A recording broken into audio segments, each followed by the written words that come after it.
Buenas tardes a todos, episodio 6, una vez más. Estamos aquí en directo. La verdad es que, bueno, pues ya llevamos 6 episodios y hemos tocado sobre todo la parte de liderazgo en el mundo tech.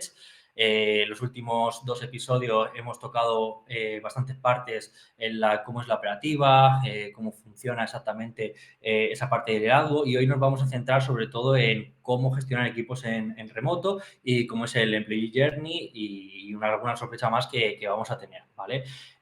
Lo que sí que me gustaría destacar del invitado que tenemos hoy es que las últimas 2 semanas, desde que hemos comentado que íbamos a hacer este webinar, conversaciones que he tenido con diferente gente, pues, de todas las zonas de España, todo el mundo le conocía y todo el mundo me ha dicho, pues le conozco a través de una tercera persona o me han dicho que está haciendo tal. Entonces, yo creo que le conocemos todos y si le conocemos todos es porque algo está haciendo bien y yo creo que nos va a dejar bastante sorprendidos hoy. Así que vamos a conocer al invitado. Álvaro, ¿qué tal?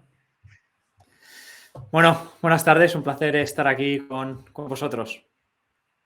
¿Qué tal? ¿Todo bien? Vamos a Sí, empezar. sí. Sobre todo, Álvaro, cuéntanos un poquito quién eres bueno, pues, por qué es tan conocido en el mundo tecnológico. Lo primero yo creo que es relativo. Es que como hay tan poca gente conocida en el mundo de tech, esto no es influencers de Instagram, es más fácil, yo creo, llegar a un punto en el que la gente te conoce y también, si es el por qué, es porque llevamos haciendo un esfuerzo precisamente para eso a nivel de marca personal y de publicación de contenidos sobre estos temas de liderazgo en tecnología, pues llevamos ya casi 2 años. Han dado sus frutos, eso es lo bueno, que es un esfuerzo que ha dado sus frutos, pero que ha sido gracias a un trabajo muy, muy constante durante todo este tiempo. Genial. Bueno, pues ahora mismo estás inmerso pues, por así decirlo, en un proyecto que yo creo que es el core que te ocupa todo el tiempo, ¿no? Corrígeme si me equivoco. Y nada, cuéntanos sobre este proyecto, qué es lo que le hace tan diferenciador, cuál es esa propuesta que estás lanzando al mercado y sobre todo lo que me da bastante curiosidad es cómo ha surgido, ¿no? La idea. Voy a intentar ir por partes. Bueno, lo primero, para los que no lo conozcan, líder.co es una plataforma para aprender a ser un líder en tech. Esa es la concepción. Si hablamos de propuesta de valor o qué puede ser esto diferente, lo primero es que todo lo que hacemos es inmersivo, es práctico, es contextualizado en el mundo de tech, no es un MBA, no es un curso de liderazgo genérico, sino que es los retos y problemas a los que te enfrentas en el mundo de la tecnología, en un equipo de software. Entonces, dado que liderazgo es como el karate, que hay que practicarlo, es muy difícil que puedas ser un buen líder si simplemente lees libros o ves vídeos. Entonces, lo que hacemos es traer ejercicios y traer conversaciones con otros que están en la misma situación y también con líderes de la industria para que haya ese intercambio, esta parte como, digamos, basada en comunidad, ¿no? Basada en interacción, más allá del contenido, que también lo damos, pero donde la propuesta de valor es la interacción y el poder ponerlo en práctica o dentro de tu empresa con ejercicios que puedes poner en práctica incluso si no tienes el rol aún, como cosas que puedes hacer fuera de la empresa, es un poco lo que llamamos liderazgo informal.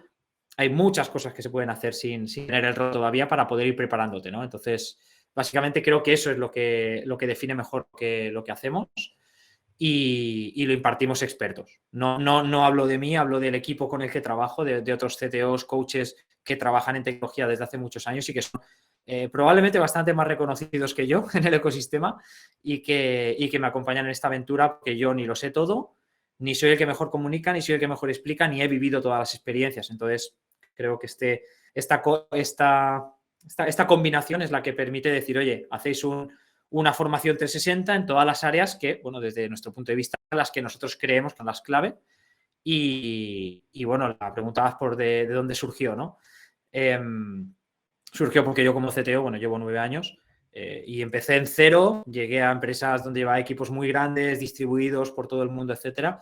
Y cuando llegas a unos niveles en los que ya necesitas líderes entre tú y el equipo de desarrollo, en equipos que a lo mejor ya son 30, 40, 50 personas, ahí me di cuenta de que ni tenía facilidad para contratar en el mercado, porque los precios estaban disparados porque eran 10 y 1000 personas intentando pescarles. Y cuando intentaba formarles, tampoco había una formación en el mercado relevante que les pudiera subir de nivel, ¿no? Desde el rol de developer a ser un tech lead o ser un engineering manager. Así que surgió de que yo mismo lo necesitaba. Pregunté a otros CTOs, compañeros, y vimos que estábamos todos en las mismas. Y bueno, pues surgió la oportunidad durante la pandemia de lanzarme a esta aventura y sí, efectivamente, estoy desde entonces, desde 2020, full time, intentando lanzar este proyecto. Qué bueno, qué bueno. Pues justo con lo que has dicho, me ha surgido una pregunta que yo creo que a lo mejor también los oyentes habrán tenido. Poder ser un líder, ya sabemos que muchas veces se dice, ¿no? Ese líder lo lleva innato, puede ser líder, se ve muy a lo lejos cuando una persona tiene esas habilidades innatas. A lo largo de tu trayectoria, ¿esto lo has percibido? Me imagino que sí, lo habrás notado en ciertos perfiles, pero ¿se puede llegar a instruir a alguien que a lo mejor no tiene tan desarrolladas estas habilidades, ni siquiera se ven, y que haciendo pues una mentoría o enseñándole el camino puede llegar a tener este rol? Sí, por eso después de estos casi 2 años seguimos aquí, porque con los primeros prototipos hemos demostrado que se puede y lo hemos empezado a hacer un poco más a escala. Al final es como cualquier habilidad. He hablado del karate mencionando una habilidad que es práctica, que requiere de esa práctica, pero como cualquier otra habilidad, todo se entrena. La empatía también se entrena, la comunicación en público, ahora delante de un podcast, todo esto se entrena. Yo no hace ni 2 o 3 años que estaba haciendo este tipo de cosas, ¿no? Entonces, al final todo se puede entrenar y la clave de las soft skills, y creo que la dificultad, es que no es tan fácil encontrar metodologías que sean prácticas.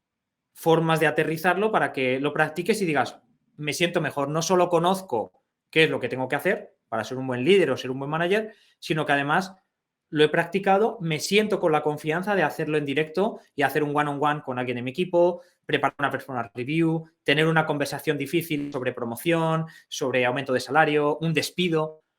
Todo se puede practicar, todo se puede mejorar y por eso para mí es esencial y me resultaba llamativo la carencia que había de este tipo de formaciones para un perfil que, bueno, pues no es tan abundante como el de developer, donde hay infinitos bootcamps, pero que al final dice la regla que el equipo debería ser máximo de 8, ¿no? Pues si dices 1 de cada 8 debería ser un lead, tienes 10 bootcamps versus 0,3 que entren en liderazgo, no hay una proporción válida. Entonces, algo estaba fallando en el ecosistema realmente. Sí, sí, totalmente. Yo coincido con lo que comentas, ¿no? Esa necesidad, ¿no? De que muchas veces esa promoción se hace sin tener en cuenta, lo vas a comentar más adelante, todas las variables que hay para poder ser un buen líder, ¿no? Entonces, se hace esa promoción teniendo en cuenta de decir, bueno, eres un buen desarrollador, ¿por qué no vas a ser un buen líder? Y a lo mejor hay bastantes cambios a lo largo de, bueno, pues todo el rol que tiene esa persona y bueno, pues ahí es donde vienen ya, empiezan los fracasos o sobre todo nos hemos encontrado, imagino que tú también lo habrás visto, gente que pasa a esa parte de liderazgo y dice, no, es que esto no es lo mío, yo gestión y otro tipo de cosas de rol, no es lo mío, yo necesito solo desarrollar, lo que me gusta es desarrollar y eso puede pasar, ¿no? En las empresas y creo que pasa, ¿no? Entonces, creo que es importante, ¿no? Concienciar a la gente, decir que está muy bien que la gente va a promocionar, pero que también tiene que ser con un criterio, ¿no? Que esa persona se pueda enfrentar sin que se enfrente solamente al ensayo y error a los retos que supone ser un tech lead, ¿no? Sí. De hecho, has tocado 3 temas. Uno, has tocado el de, bueno, ese dicho que es lo que te ha traído hasta aquí no te llevará hasta allá. Has dicho quizás sean cosas diferentes. No, quizá no. Es que no tienen nada que ver ni las funciones ni las habilidades que tienes que hacer. La agenda es totalmente diferente y requiere cosas diferentes. Entonces, si te tiran al agua sin hacerlo y además, que es el segundo tema que has tocado, te dicen que son lentejas, que este es el único camino para progresar y no te dicen que hay 2 caminos, ir especializándote como developer y el camino de management, que hasta ahora parecía que la única forma de progresar y de tener una mejor vida o más dinero o lo que sea, era ser un manager. Y realmente las empresas tecnológicas por fin se empiezan a dar cuenta de que hay 2 tracks, ¿no? Que es el segundo tema que has tocado. Entonces, realmente está todo muy conectado, pero falta esa conciencia, tanto de los managers que tienen que contratar, que no saben que el mejor developer no tiene por qué ser buen lead y que si quieren que lo sea tendrán que entrenarle primero, que no es lanzarle y ya está, que por prueba de error es muy complicado, te arriesgas a fracaso, a quemar a esa persona y perder tanto un posible buen manager como un developer que se va a ir de la empresa. Sino que además también el propio empleado debería poder decidir, oye, este es mi plan de carrera, es lo que yo quiero, al margen de que tenga las capacidades o de que me entrenen, es lo que yo quiero. ¿Alguien lo ha tenido en cuenta? ¿Me han preguntado? ¿Me han enseñado qué hay al otro lado para que yo pueda elegir ¿no? una decisión informada de decir, bueno, sí, pero aparte de que me digas que estas son las funciones, ¿qué hay? ¿Lo puedo probar poco a poco? Cuanto más claridad tenga la persona, más fácil es que lo quiera probar, con lo cual más líderes podremos tener en el track y más fácil será que cuando lo prueben le cojan el gustillo, porque no les han tirado a la piscina sin banquitos y le han además quitado las escaleras para que no puedan salir, que es el problema de esa parte del fracaso que tú comentas. Qué buena reflexión ahí, Álvaro. Pues vamos a hacer una inversión ya directa a la parte que también hemos venido aquí, ¿no? No solo a matizar, porque me ha gustado bastante esa reflexión que has hecho, esa separación, y aunque esté todo conectado, son cosas diferentes, ¿no? Pero vamos a ir de lleno al tema que yo creo que sobre todo mucha gente estamos sufriendo un montón con el tema del remoto, ¿no? Y bueno, vamos directamente con... todos son ventajas por así decirlo, en un equipo completamente remoto en IT, o hay alguna desventaja. Cuéntanos un poquito la experiencia y qué estás, a lo largo de vuestras vivencias con todos los clientes que trabajáis, qué estás experimentando con esta parte. ¿Te piden mucha Sí. formación? ¿Está descontrolado? Mira, lo primero, si todo fueran ventajas, todo el mundo lo haría. Y lo que se ha visto es que cuando la pandemia ha acabado, muchas empresas han establecido políticas de la vuelta. O sea que todo ventajas no son, eso es evidente. ¿Vale? Yo creo que todo el mundo lo ha visto. Pero, y esto ya es opinión personal, para mí las ventajas superan los inconvenientes de largo. Lo que pasa es que, como todo, igual que lo del liderazgo, hay que saber trabajar en remoto. Y para saber, hay que conocer, hay que prepararse, hay que formarse, hay que probarlo. El mismo mix, al final, entre teoría y práctica, ¿no? Es lo mismo que aplicamos en los cursos. Entonces, nos pilló a todos de sopetón, a los que no estaban acostumbrados podía ser un gran reto y un hándicap, pero eran lentejas, aquí era o te adaptas o la empresa cierra mañana.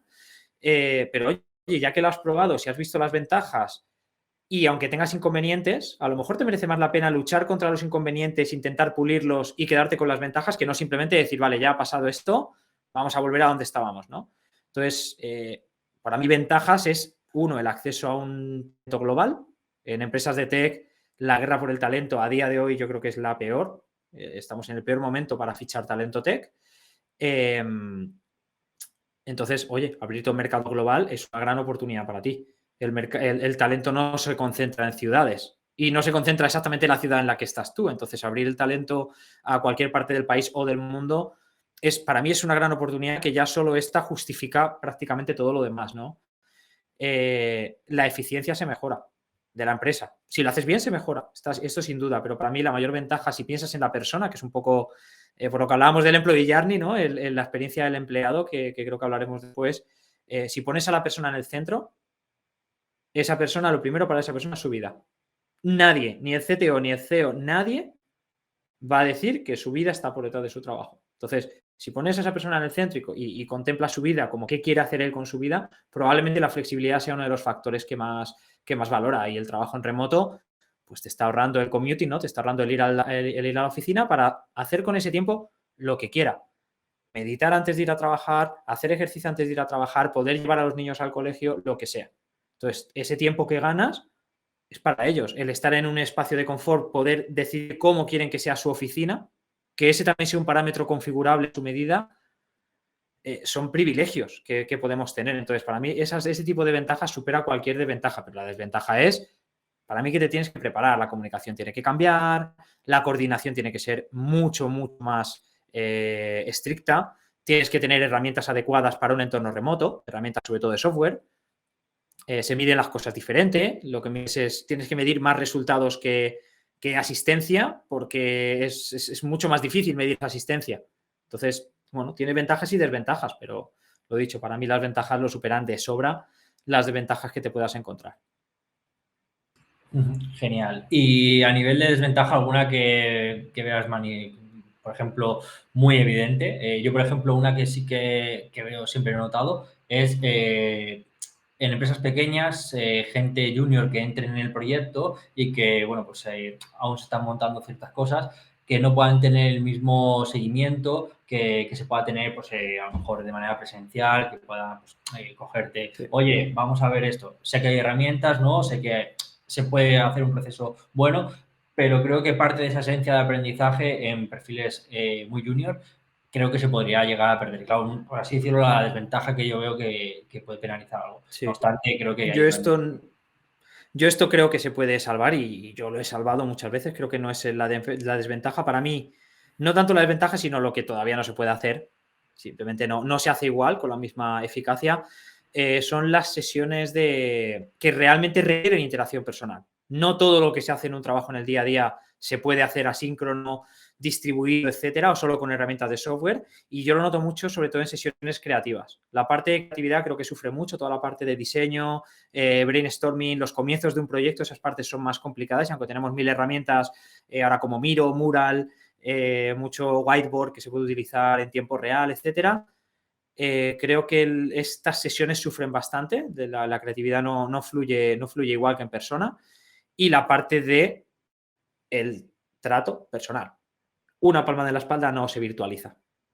Y eso, a nivel de algunas cosas que tienen que suceder en un equipo, como la confianza entre personas, la comprensión, la empatía, todo esto, una mano en una espalda en cierto momento puede hacer mucho más que 4, 5, 6 horas de Zoom.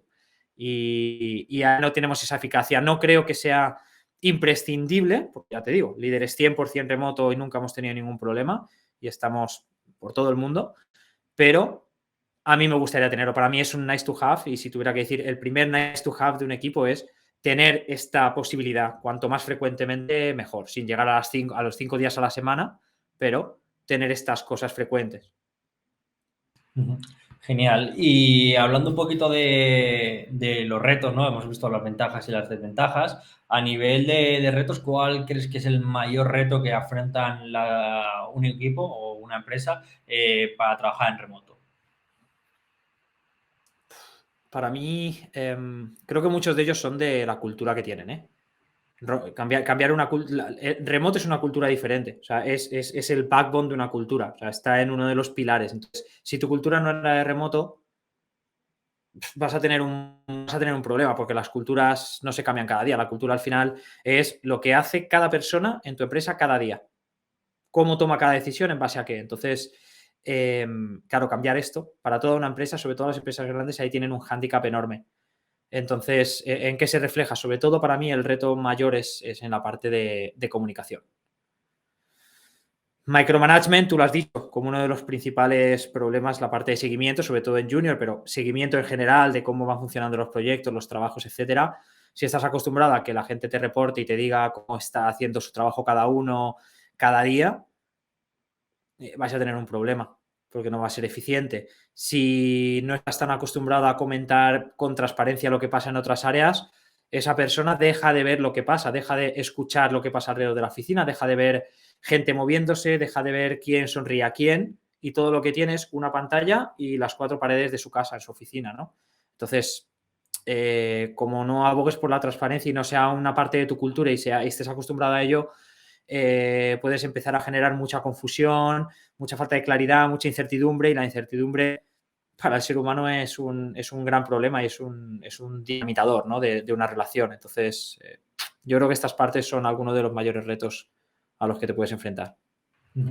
Vale, pues la siguiente pregunta que te tenía planteada era que si cualquier empresa podría ser 100% remoto, ¿vale? Pero creo que la voy a cambiar un poquito y es, más bien la pregunta es, imaginemos que hay una empresa tradicional que quiere empezar a implementar el remoto, ¿vale? Dice, venga, llevo 50 años trabajando presencial, tenemos que hacer cambios, me imagino que esto alguna vez os habrá pasado, ¿no? El hacer esa transición. Aparte de la cultura, ¿le diríamos algo más a este tipo de empresas que quieren hacer este cambio no de 0 a 100, a lo mejor puede ser de 0 a 100 o Sí. un mixto? ¿Qué le diríamos? ¿Qué le dirías tú exactamente a nivel de... Ya sé que todo, pero por intentar... No, pero es muy sencillo que sean valientes. Para mí es que se atrevan. Creo que hay, de 0 a 1 es la mayor dificultad, de 0 a 1. Como tú decías, no intentes cambiar todo, pero atrévete, da alas al equipo para probar un piloto. Pruébalo en un equipo pequeñito, pruébalo con una sola herramienta. Prueba a conseguir un cambio de cultura y de mindset, no en un equipo de 3.000, vamos a intentarlo en un equipo de 5. Vamos a ver qué aprende este equipo y qué puede trasladar a los demás. Y sí, cualquier empresa puede ser 100% remoto si no tiene operativa manual como manufactura, etcétera, seguro. Ahora la pregunta es ¿en cuánto tiempo? Pero para mí, incluso una gran multinacional, si tiene que ver con el mundo del software y todo se hace de esta manera, no solo en tech, sino también en marketing, operaciones, customer support, ventas, ¿todo se puede hacer en remoto? Sí, se puede, lo que pasa es que van a tardar más. Entonces, para mí lo importante es esa mentalidad de mejora continua, esa mentalidad de retar el statu quo y decir, ¿qué oportunidades puedo ver aquí? ¿Me merece la pena probarlo? Yo lo que diría es, si alguien está escuchando es, sí, seguro, te puedo dar 1.000 razones, pero de verdad, confía en mí, seguro que se puede, atrévete. Empodera al equipo, pruébalo pequeñito y luego lo puedes ir escalando, pero que se atrevan, porque merece la pena, la verdad. Sí, y sobre todo que lo que hemos visto, creo que en IT es la tendencia habitual y natural. Prácticamente yo creo que ya muy pocas empresas en IT no trabajan así. Sí que me da un poquito de rabia que haya sido por el contexto, ¿no? De ese poder de negociación que empieza a tener el desarrollador y no sea por voluntad de la propia empresa en algunas ocasiones. Pero sí, esto también creo que ya que aquí se ha llegado tarde ha sido por el poder del desarrollador muchas veces.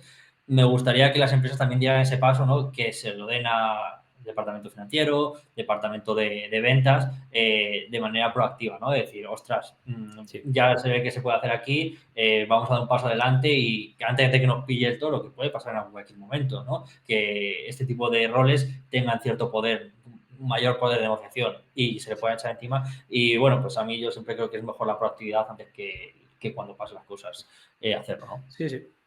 Sí. O como las telcos, ¿no? Cuando te llaman cuando ya has empezado la portabilidad es cuando te hacen la oferta. Pues esto es lo mismo, oye.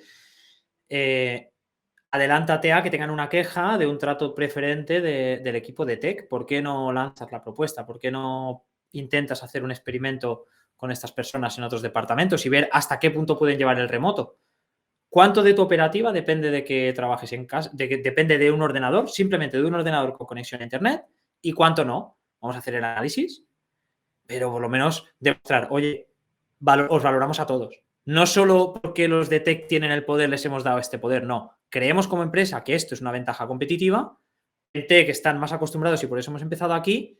Vamos a ver cómo lo podemos implementar en otros departamentos para que todos tengáis esas ventajas que ya tienen en tech. Lo que hemos hablado, ¿no? Esa flexibilidad horaria, esa libertad de elegir tu entorno, de conciliar esa vida personal, la queremos para todos. Entendemos que solo eso es un gran beneficio para la empresa porque sois vosotros, ¿no? Este tipo de mensajes yo creo que es lo que cala y lo dicho, no es tan difícil hacerlo. Lo importante es lanzarte a eso y querer explorarlo, ser curioso y ver hasta dónde te puede llevar, ¿no? Algo. Vale, perfecto. Yo creo que esa parte ya queda bastante clara. Ahora vamos a una parte en la que a lo largo de todos los casos de éxito que lleváis ya en Líder, me gustaría saber cuáles son los problemas o errores más comunes que habéis tenido a la hora bueno, pues de que las empresas puedan hacer esta parte de remoto, que a la hora de que puedan gestionar los equipos. No sé si también desde tu perspectiva el hiring cambia a la hora de contratar una empresa que es 100% remoto. ¿Hay alguna pregunta o alguna soft skill que haya que trabajar en ese reclutamiento? Bueno, cuéntanos aquí un poquito lo que te has podido encontrar. Vale, bueno, primero, errores o problemas más comunes, creo que ya lo he comentado antes, la parte de comunicación, seguro. O sea, como cambia tanto, si sigues haciendo lo mismo, falla. Si no eres súper exigente y vas al detalle en la documentación, vas a tener muchas más, no solo incertidumbre, lo que comentaba de la transparencia, tienes que sobrecomunicar, hay mucho más que tiene que estar ahí per se y no esperar a que la gente lo pregunte o se entere, pero también que la documentación sea mucho más clara y no dé lugar a ambigüedades, porque va a empezar a haber inconsistencias, va a empezar a haber cosas que no entienden y esto es un gran problema. Y luego el otro es que como estés acostumbrado a muchas meetings, puede ser la muerte del equipo, ¿no? La muerte por meetings es mucho más pesado esto de reuniones de que es darle a stop y volver a darle al play en el Zoom que bueno, pues estar en una empresa que estás en un sitio, te mueves, haces un break, sales a la calle, te da el aire, te tomas un café o sales a fumar, entras a la siguiente en otra sala. Estás delante de una pantalla, vives ahí, vives en esa pantalla literalmente, ese es tu metaverso realmente, estás en esa pantalla y cuando tienes mucha parte de meetings y todo lo hacéis a través de meetings, carga mucho y al final la eficiencia del equipo se lastra de una manera brutal. O sea, comunicación para mí importante y la otra es la autonomía.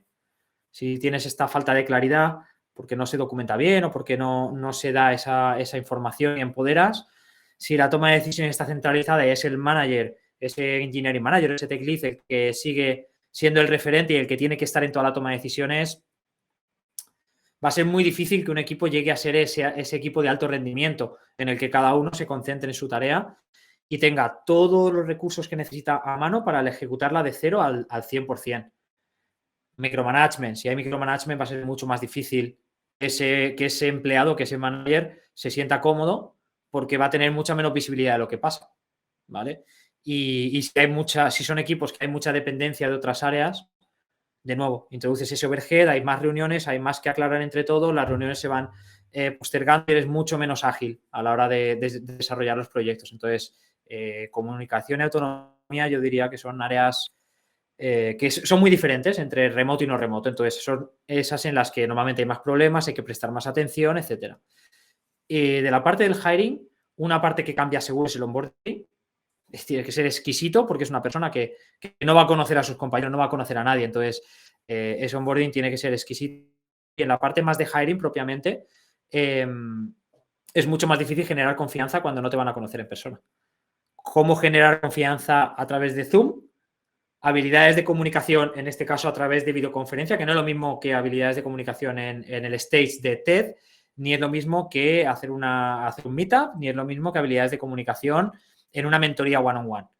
Es un tipo concreto de comunicación y tienes que conseguir causar buena impresión y generar esa confianza en cuestión de minutos, en esas entrevistas. Entonces, es importante dominar eso y fijarte mucho más en habilidades que son aquellas que se buscan en equipos de alto rendimiento, autónomos, independientes, que son hay un arquetipo como el arquetipo del freelance. El que ha sido freelance ha llevado su propia empresa de una persona, ha llevado sus finanzas, su marketing, que es su marca personal, sus operaciones, automatiza sus procesos, se preocupa por sí mismo de aprender aquello que le falta. Este freelance es ese autónomo, es ese echado para adelante, viene un problema y lo resuelve y no espera que nadie le saque las castañas del fuego porque está solo ante el peligro.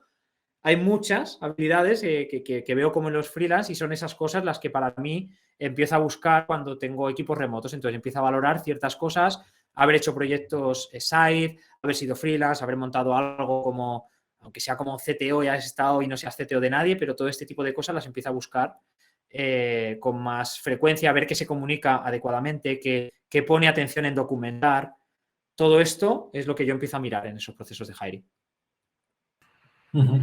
Qué bueno. ¿Y conoces así algún ejemplo que mejor te venga a la cabeza de un caso de éxito que conozcas? Digamos, es que esta empresa empezó 100% remoto, gestiona todo increíblemente.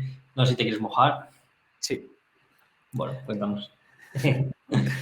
No, aparte de nosotros empezamos 100% remoto, seguimos y seguiremos siendo 100% remoto, pero para no tirarnos flores, hay dos casos más genéricos que conozco, pero porque son mundialmente famosos, que es Basecamp. Es como el referente, es el que empezó, digamos, toda esta mentalidad. De hecho, el libro Remote que tienen de los founders de Jason Fried es un must y aplica mucho y te enseña mucho de cómo puedes aplicar esta cultura del remoto. Y otra empresa que lo ha hecho muy bien y que además ha dejado mucha documentación para que podamos aplicarlo es GitLab.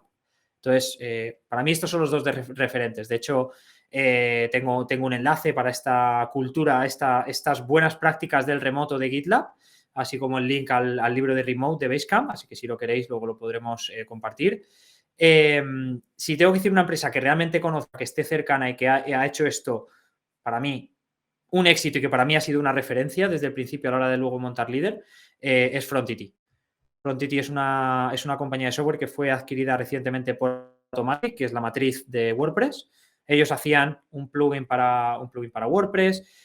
¿Y cómo trataban el concepto de transparencia? La documentación exquisita, todo el mundo responsable de esa documentación, una documentación muy preparada en Notion, con todos los temas clave, cómo trabajaban los onboarding, todas las buenas prácticas documentadas. ¿Cómo son las buenas prácticas para las meetings? ¿Cómo son buenas prácticas para Slack, los estados para saber cuándo está disponible, cuándo no, cuándo interrumpir, cuándo no? ¿Para qué utilizar Slack? ¿Para qué utilizar el email? ¿Para qué utilizar las meetings? ¿Cómo utilizarlas? ¿Cómo sacarles partido? ¿Cómo prepararlas? ¿Cómo documentar? Todo esto definido desde el día cero en una startup que va a salto de mata hasta que consigue esa atracción en el mercado. Esto es una de las cosas que primero dejas de lado. Y ellos lo tuvieron muy en cuenta desde el día cero, sabían que eran remoto, que iban a trabajar con gente internacional de todo el mundo, como así fue. Entonces, desde el principio, toda la comunicación en inglés, todo documentado, lo más posible automatizado, herramientas de software, bots, para automatizar, yo que sé, las dailies, por ejemplo, mantener un poco la buena vibra en el equipo a través de estos bots que rompen el hielo, cosas de estas. Todo eso era parte de la cultura desde el día cero. Entonces, para mí, cómo lo hicieron, para mí es excelente y de hecho, para mí ha sido el ejemplo a seguir. Sí, yo creo que esa es la clave, ¿no? Que has dicho, documentar todo, que todo el mundo pueda, pues en Notion, en cualquier sitio donde se sienta la gente cómoda, tener todos los procedimientos documentados y lo que has dicho mucho, se pierde mucho esa trazabilidad de decir, soy una empresa que está empezando, necesito hacer 1000 cosas, tengo 1000 frentes abiertos, dejo toda la documentación de lado porque, bueno, está ahí, pero voy sacando cosas. Y yo creo que ese es el principal error que se comete habitualmente, ¿no? El dejar ese estándar parametrizado y empezar ya con la improvisación de, bueno, pues vamos a hacer una reunión y la reunión a ver cómo lo hacemos, tal, y eso lleva a los errores, ¿no? Y bueno, pues ahora quería meter una parte en la que, bueno, pues cada uno aquí tiene su propia clasificación, ¿vale? Pues hay diferentes materias, diferentes skills que tiene que tener un tech lead o alguien que lleve esa parte de algo en tecnología, ¿vale? Entonces, me gustaría saber para ti cuál es esa clasificación de skills que tiene que tener un tech lead y luego también si podías ir un poquito más al detalle y priorizarlas o darles un peso en cuanto a importancia, ¿no? Yo creo que para que la gente que está empezando a trastear, que quiere, que lo nota, que quiere dar ese paso, ¿no? Al liderazgo, pues pueda hacer ese autodiagnóstico, ¿no? Vale.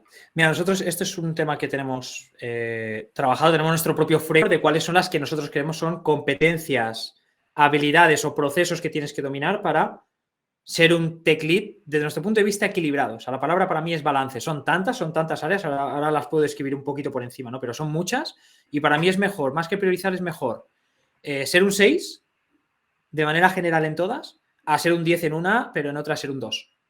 Entonces, para mí es estar en ese equilibrio.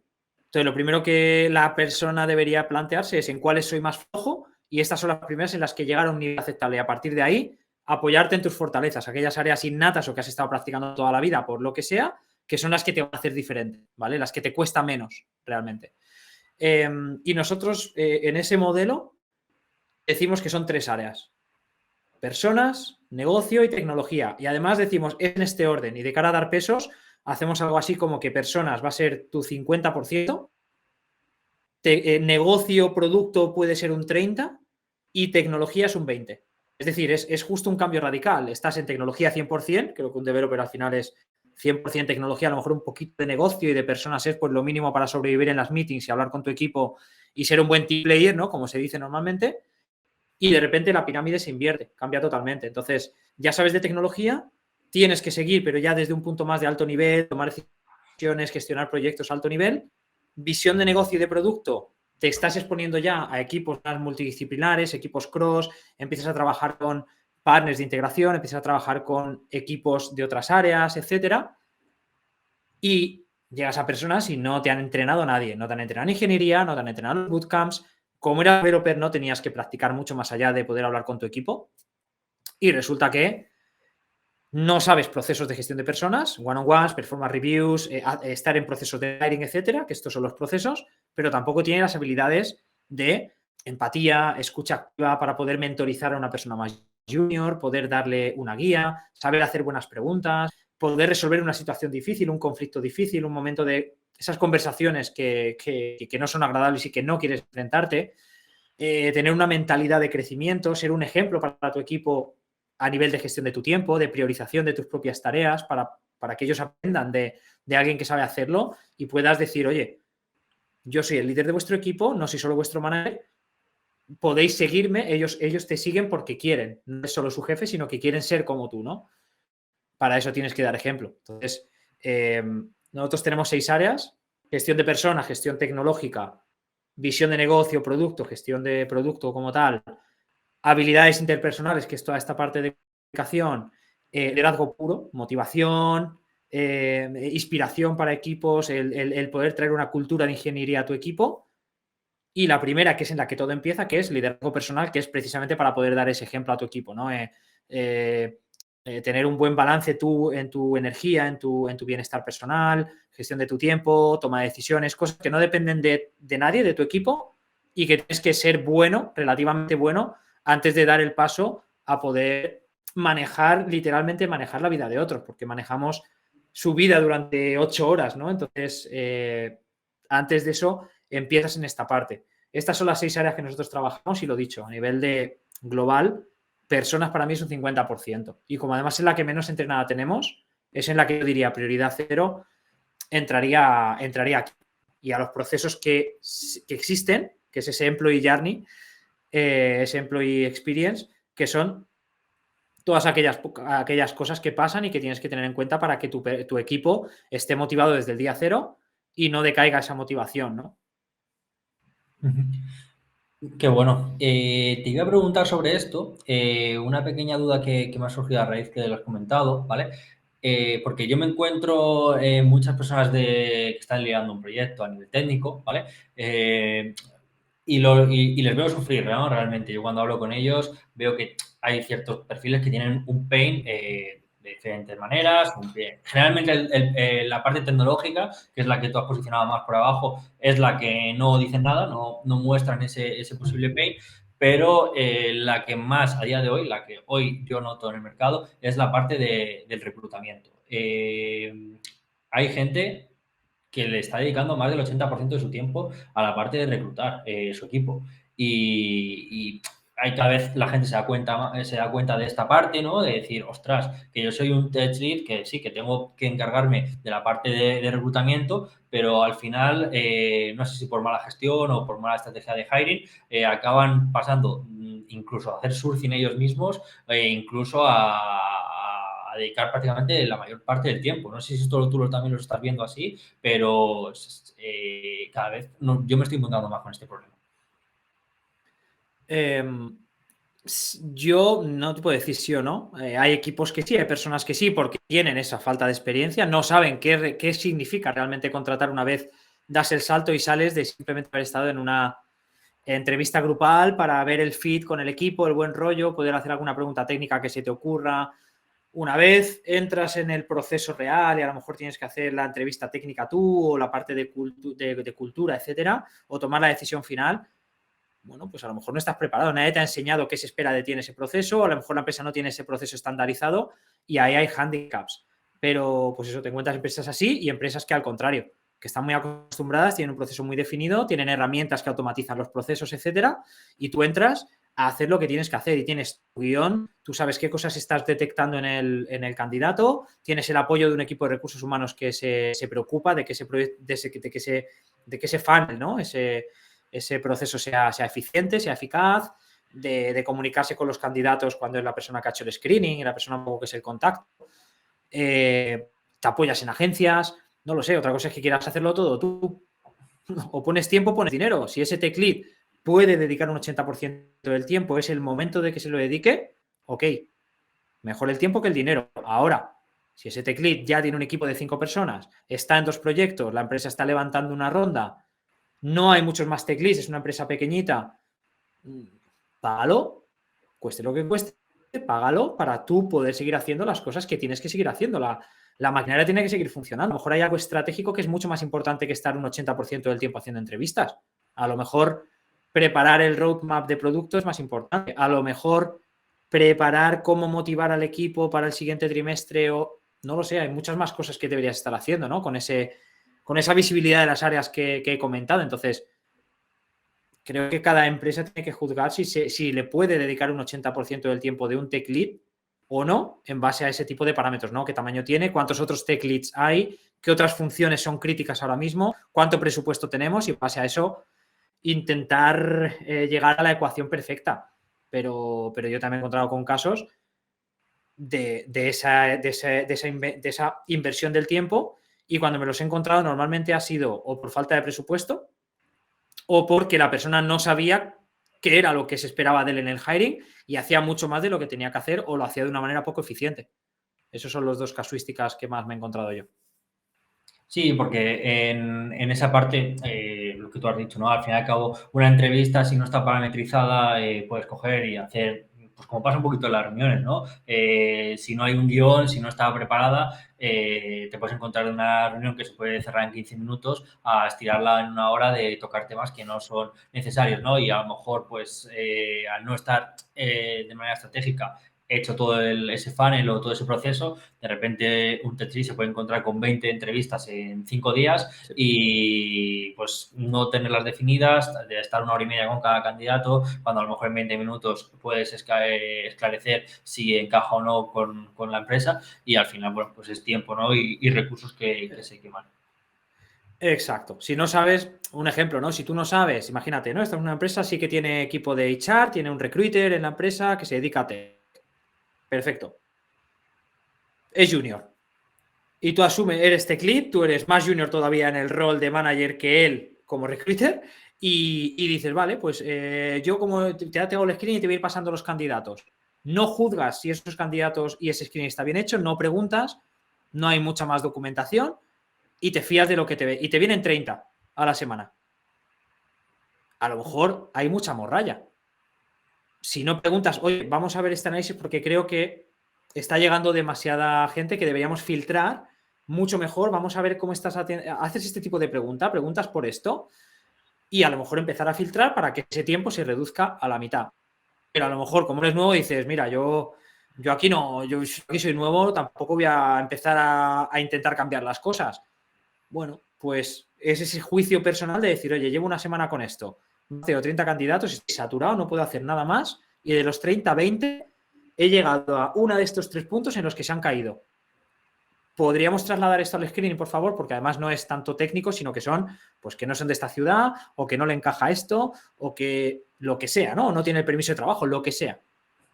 Te estás ahorrando la mitad de tu tiempo por ser crítico con el proceso. Entonces, aunque seas nuevo, también eres crítico, pero bueno, el desconocimiento y la desconfianza, la inseguridad que genera el no ser un experto y el no saber sobre esto, pues hace que estas cosas se prolonguen y pues no levantes la voz, ¿no? Bueno, llegamos a la parte de Employee Journey. Mucha gente no sabe lo que es. Sobre todo es, pues si puedes aterrizarlo, ¿qué es? Sí. Si tienes siempre, para todos siempre hay definiciones, la que a ti te gusta utilizar y qué importancia tiene, ¿no?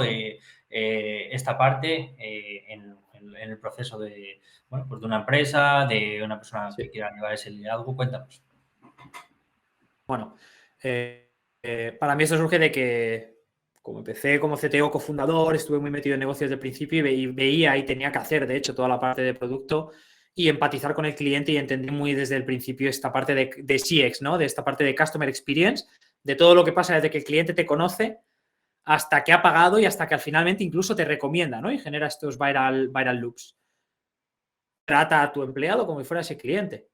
Define claramente y que no te pille por sorpresa cómo va a ser la experiencia de cada una de las personas de tu equipo de principio a fin, desde la primera llamada del recruiter o desde un mensaje por LinkedIn hasta el momento en el que os sentáis y él dice que se marcha o tú le dices a ella que no se han cumplido los objetivos y la tienes que despedir, ¿vale?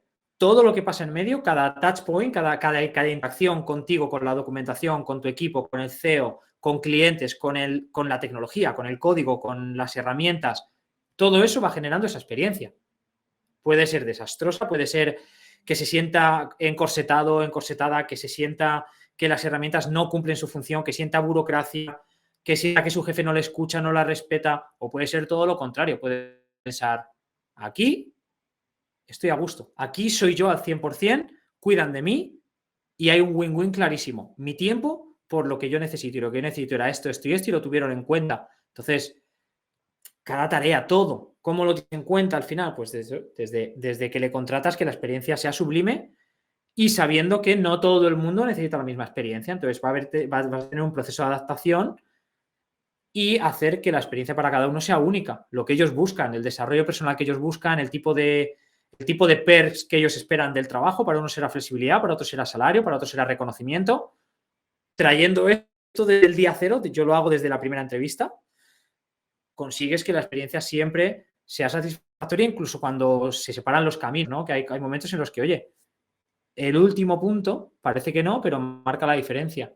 Marca la diferencia entre que esa persona te siga recomendando, aunque se haya tenido que ir o aunque no hayáis funcionado juntos, que te siga recomendando y te traiga más talento gratis para que entre en el funnel, versus que el último día se te crucen los cables, te parezca que es una traición porque te deja en bragas, porque solo te da los 15 días del contrato, se ciñe a la ley al máximo y le dices 4 palabras malsonantes, esa experiencia es la que se queda para todo el tiempo. Se olvida ya toda la experiencia increíble que fue el trabajar con esa empresa y con esas personas, talento a su lado, ese CEO visionario. Olvídate de todo. Olvídate de todo. Se queda con que su jefe, el día que le dijo que se iba porque tiene una gran oportunidad, encima le echó la bronca. Eso se queda para siempre.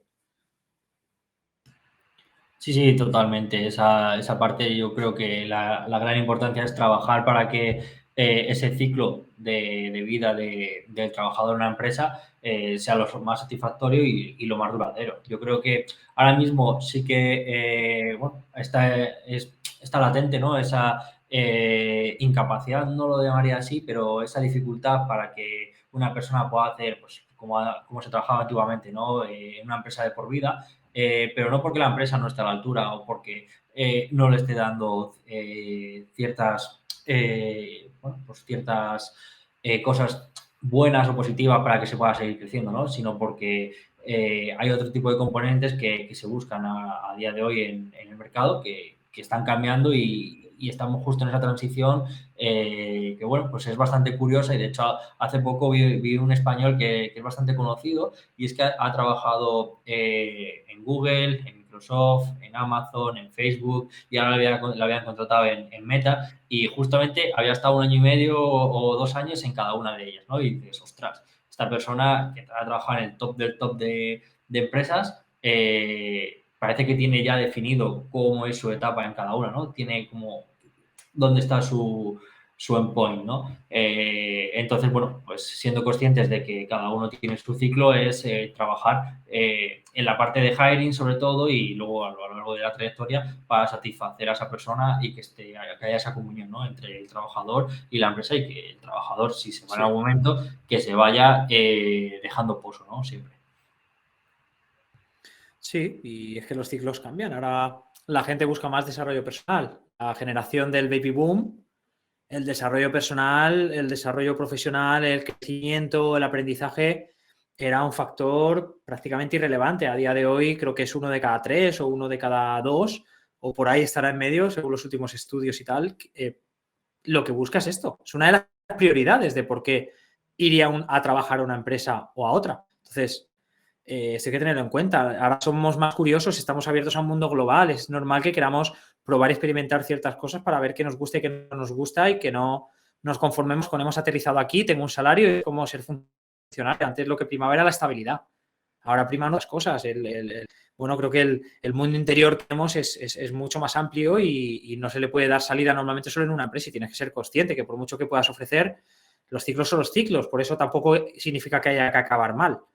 Simplemente en ese momento, pues intentarás que esta persona continúe ese camino y seguir dando el apoyo que puedas dar, sabiendo que ya no es de tu empresa, pero siempre puedes tender una mano y mantener esa relación más allá de lo que sucedió trabajando juntos en la empresa X, porque probablemente tú tampoco estés en esa empresa X toda la vida, ¿no? Entonces, la empresa tiene que ser consciente de esto, apostar por los empleados per se, pero tener muy en cuenta y hacer estas preguntas para entender qué busca cada uno y ver, en base a eso, poder estimar cuánto puede ser el ciclo de esas personas. Bueno, has comentado un poquito el Employee Journey, qué definición tiene, qué es para ti la importancia sobre él. Me gustaría saber si esto te suelen hacer hincapié los clientes en pedirte ayuda a nivel formativo o a nivel de, oye, estoy perdido en esta parte, no sabía ni que existía, pero sí que es verdad ahora que me lo comentas, que es importante. No sé si esto es una tendencia en el mercado, lo estás empezando a notar, que te lo solicitan, y si es así, ¿se puede traquear en etapas o es un proceso que va pasando en cada fase y no hay tantas etapas definidas? A la primera pregunta no me lo suelen pedir como tal. De hecho, nosotros lo que hacemos, salvo para grandes empresas con proyectos más a medida, no me suelen pedir, oye, ¿me puedes dar una masterclass o me puedes dar un workshop sobre Employee Journey? No es un concepto que me pidan per se. Es parte inherente de nuestras formaciones, pero no es que me lo pidan suelto. Y normalmente las formaciones tampoco es que lo conozcan, o sea, tampoco es que esto sea un concepto popular, democratizado y accesible a todo el mundo. Entonces, aquí diría que todavía falta entender e interiorizar que cada empleado tiene esa trayectoria y cuidarla es tu rol como líder, ¿no? Y hacer que sea la mejor experiencia posible es lo que más resultados va a traer a la empresa. Para mí, de hecho, ahí hacerlo bien o hacerlo mal es la diferencia entre un buen líder y un mal líder, ¿no? Tener alta rotación, baja rotación, alto rendimiento o bajo rendimiento, ¿no? Al final, si pones a las personas primero, te preocupas por ellas de manera auténtica, ellos son los que van a tener los resultados. Ese es el rol de líder. Es responsable de unos resultados que se genera en manos y en cabezas de otras personas que son tu equipo. Entonces, ponlas en primer lugar, déjalas hacer y es cuando la magia sucede, pero cuídales para que ellos quieran hacerlo, cada uno despliegue todo su potencial en lo que tienen que hacer, etcétera. Entonces, por eso para mí es tan importante, pero es verdad que no me lo piden como tal. Y etapas, más o menos sencillito es pues hiring y onboarding, como esta parte del llegar al equipo. Luego hay una fase larga que es lo que va pasando en el día a día, y aquí es muy importante los one-on-ones, tener feedback regular, se mide cada X periodos de tiempo con las performance reviews, pueden suceder cambios de topología, cambios en el equipo, te cambian de proyecto, si estás en una consultora te cambian de cliente, todo esto va pasando, estas transiciones, estos cambios son momentos importantes, son momentos de un impasse y hay que trabajarlos bien, como puede ser también una promoción, ¿vale? Es algo que también pasa en ese periodo. Hay una parte que es durante este periodo cómo se desarrolla la persona, la parte de desarrollo personal, planes de formación, un plan de carrera, mentorías, todo esto es para mí un concepto clave. Y finalmente, cuando se acaba la relación, el offboarding. No solo esa sesión final, el entender cómo la empresa también puede mejorar en base a la experiencia de este empleado, sino también dejar muy claro que se devuelvan los materiales, el tema de la seguridad de las contraseñas, todo este tipo de temas que a veces se queda como ya no me importa y es lo que luego te causa más problemas. Entonces, son como más o menos estas son algunas de las fases, creo que he nombrado como 6 o por ahí, son algunas de las fases que para mí son como más relevantes y que ayudará a la gente a entender dónde está cada persona de su equipo y qué deberían estar haciendo para mejorar cada una de esas etapas. Vale, pues yo creo que queda ya más o menos definido, ¿no? Lo que aún no tiene tanta atracción con estas siglas o con este nombre, pero que es algo que las empresas yo creo que tienen que darle mucha más importancia. Al fin y al cabo, no es como ese deportista, ¿no? Que dicen, lo difícil no es llegar, lo difícil es mantenerse, ¿no? Luego ahí en la competición. Entonces, tú puedes ser una empresa que atrae mucho talento y que estás haciendo una inversión fuerte en esa parte del ciclo de vida de esas personas que van a trabajar para tu empresa, y si no trabajas todo el viaje, pues bueno, te puede pasar, ¿no? Como hemos visto ejemplos en el deporte, ¿no? Que si tú llegas y luego no entrenas o no trabajas cada día, pues te encuentras en una situación pues, que pues no es buena, ¿no?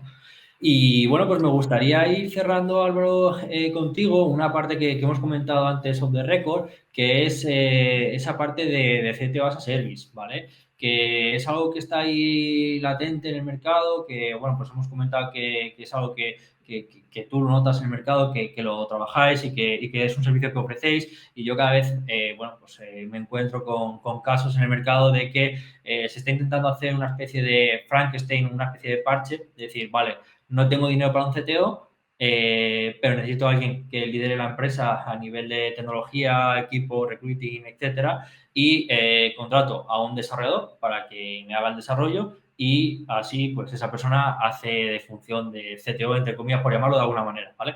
Entonces, Sí. esto está al día de hoy, o sea, no es algo que digamos que es hago un porcentaje bajo de empresas que están haciendo esto, es que hay muchas empresas que están empezando, muchas startups que están cogiendo este camino de manera, creo que errónea, y bueno, pues me gustaría saber tu perspectiva porque, ostras, si yo ya me dedico a educar a empresas a que tengan cuidado con hacer esto porque al final están perdiendo dinero, están quemando dinero y al corto y medio largo plazo lo van a pagar y bueno, pues si podemos concienciar, ¿no?, a empresas sobre ello, pues que nos cuentes un poquito tu visión.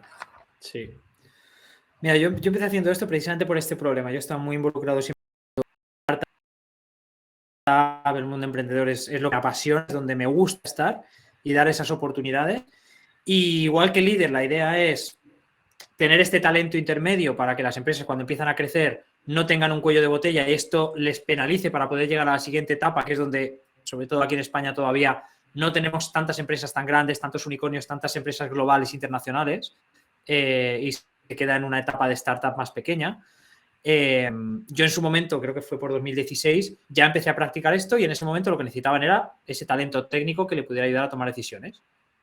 Otras startups, al margen de mi trabajo, yo lo hacía en mi tiempo libre, ¿no?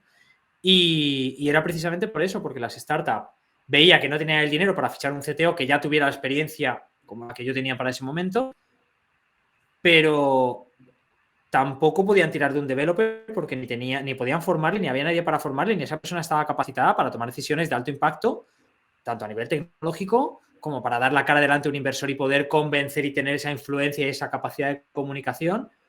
Esto no lo tenía, entonces no tenían ni lo uno ni lo otro. Pero iban por este lado porque no costaba dinero. Y la empresa se iba a pique por malas decisiones de un CTO que no estaba preparado para hacer eso.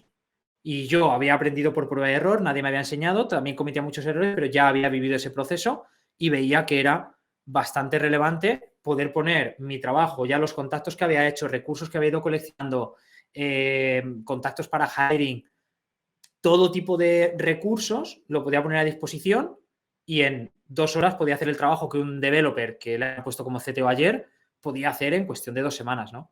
Entonces, bueno, para este momento de hands-on CTO, pues sí, todo el mundo te pide, las startups para el líder, este proceso, yo lo he estado haciendo muchos años y ahora es algo que ofrecemos desde líder, y te encuentras con muchas startups que te piden, estoy buscando un CTO hands-on para contratar.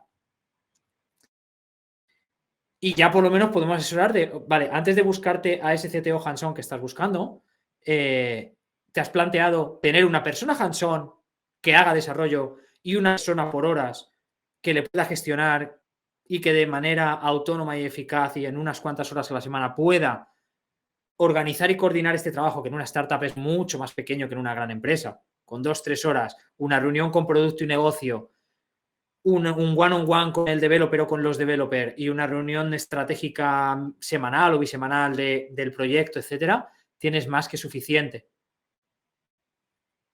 ¿Por qué no haces ese mix? ¿Por qué no te quedas con un developer en vez de fichar un CTO que no vas a poder pagarlo a lo mejor o que te va a ser muy caro?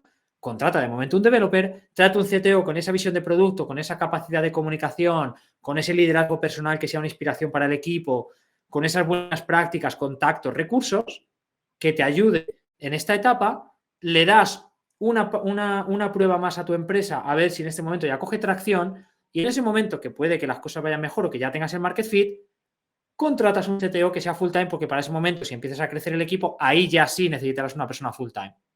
Entonces, esta etapa es la que con un CTO as a service, con un CTO por horas, te permite salir de la etapa de la infancia y pasar a una relativa madurez, a una adolescencia. Y es en esta etapa donde se necesita y que no tienes por qué invertir ya en un super CTO porque va a ser CTO de 2-3 personas, y te viene mucho mejor y es mucho más eficiente tener 2 personas que cada una esté especializada en su rol. Y lo haga uno, quizá full time, el otro, la otra, pues por horas, dependiendo del momento y que sea ese momento de flexibilidad, liquidez. Ahora hay que preparar un plan de negocio, te tengo más, ahora no, te tengo menos. Por eso yo lo veo tan útil, ¿no? Y la verdad que la gente que lo pide se dan cuenta de los resultados, de que una persona Parece que no, pero en 4 horas una persona que ya ha pasado por allí muchas veces, en 4 horas te hace un trabajo que o sea, no eres consciente de lo que se puede hacer porque tampoco los CEOs tienen esa visibilidad de lo que hace un CTO. Entonces, la verdad que las caras de sorpresa y los mensajes que se reciben cuando el CEO ve qué resultados da una persona así es brutal. Es un cambio de juego para ellos. Sí, es que muchas veces está asociado, y creo que es un error que tenemos la mayoría de personas, ¿no? Asociar las horas con el trabajo. Es decir, que una persona que le pueda dedicar 3 horas a un proyecto ya no es suficiente porque tengo otra persona que me hace 40 o 50 y me va a sacar más. Muchas veces Claro. el poner el foco puede ser mucho más, o que hayas pasado simplemente por esa fase y no hayas hecho ensayo de error, como has comentado, ¿no? Puede ser crucial. Entonces, muchas veces se peca, ¿no?, de ese error diciendo, bueno, si me están ofreciendo aquí 5 horas o 10 horas de seguridad de CTO y pues para eso contrato a un desarrollador y hace la parte de tal, ¿no? Y ese yo creo que es justo el principal problema, ¿no? Pero que creo que es importante que las personas que estamos involucradas en todos estos procesos podamos llegar a esas startups que tienen mucha ilusión para que no cometan esos errores ¿no? Y que puedan Sí. crecer con sus proyectos, ¿no? Sí, puedan ir para arriba, porque para mí ese es un punto de inflexión. En este punto, el bloqueo puede ser normalmente y al final con líder y con lo que yo estoy haciendo todo este tiempo, lo que intento es que tech nunca sea el problema para que una empresa no llegue al éxito. Quitar tech de la ecuación, de cualquier queja, de cualquier retrospectiva o postmortem, tecnología nunca debe ser la razón. Una de las razones es no tener el líder adecuado desde el punto de vista más de CTO. Otro punto es cuando ya has ido creciendo, que no tengas los líderes adecuados en middle management. Eso es al final lo que intentamos hacer con líder, ¿no? Entonces, pues quizá a futuro me vaya encontrando otros cuellos de botella y otros bloqueos y los intente ir quitando. Al final esa es la misión de la empresa, ¿no? Que tech nunca sea el problema, básicamente.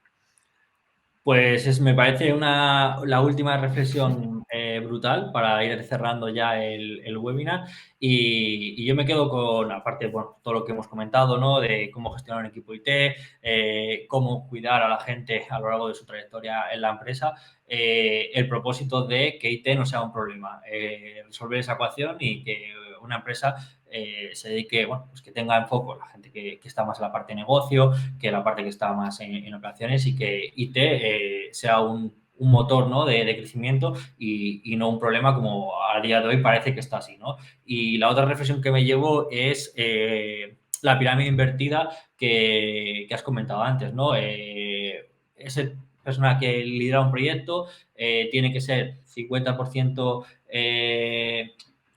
atendiendo a las personas, un 20% tecnología y hacer ese cambio de paradigma que parece complicado, ¿no?